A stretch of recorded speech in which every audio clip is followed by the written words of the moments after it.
Tu réfléchis beaucoup à ta vie. Tu analyses, tu lis, tu comprends tes blessures. Et pourtant, ta trajectoire devient de plus en plus floue. Tu ne sais plus vraiment où tu vas, ce que tu veux, ni même ce que tu ressens. Et ça peut être très déroutant. Car tu comprends de plus en plus, mais tu avances de moins en moins. Dans cette vidéo, je vais t'expliquer le schéma répétitif caché derrière ce flou intérieur. Quand la trajectoire intérieure devient floue, beaucoup de personnes pensent « je dois encore comprendre quelque chose ». Alors, que font-elles? Elles réfléchissent encore et encore. Elles analysent leur passé, elles cherchent la bonne explication, la bonne théorie, le bon concept. Mais ce qu'elles ne voient pas, c'est que la compréhension, elle, devient elle-même un mécanisme d'évitement, un mécanisme très subtil. Tu restes dans ta tête au lieu de traverser ce qui se joue réellement. Et quand ce mécanisme s'installe, le corps change.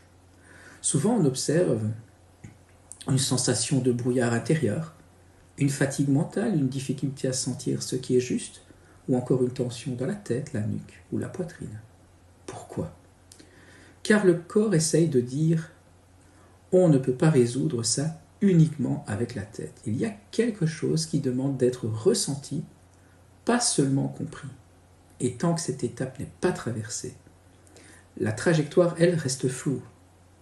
Beaucoup de chemins de développement personnel disent « comprendre est la clé ».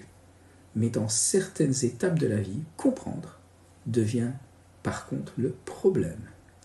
Car comprendre te maintient dans une position d'observateur, alors que certains passages demandent une autre chose, qui est de descendre dans l'expérience. C'est là que le corps entre en jeu.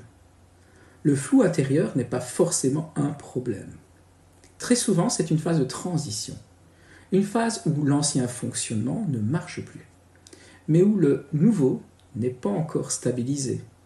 Et dans ces moments-là, le plus important n'est pas de trouver une réponse, c'est de rester en contact avec ce qui se vit réellement dans ton corps. Parce que c'est souvent là que la direction réapparaît, pas dans la réflexion, plutôt dans l'expérience. Dans mon travail d'accompagnement, je rencontre souvent des personnes très lucides, des personnes qui ont déjà bien cheminé, qui ont déjà beaucoup compris, mais qui sentent qu'il y a un passage intérieur qu'elles n'arrivent pas à traverser seules. Dans ces moments-là, le rôle d'un accompagnant n'est pas de donner plus d'explications, mais c'est d'aider à traverser ce qui se rejoue réellement dans le corps et dans la vie.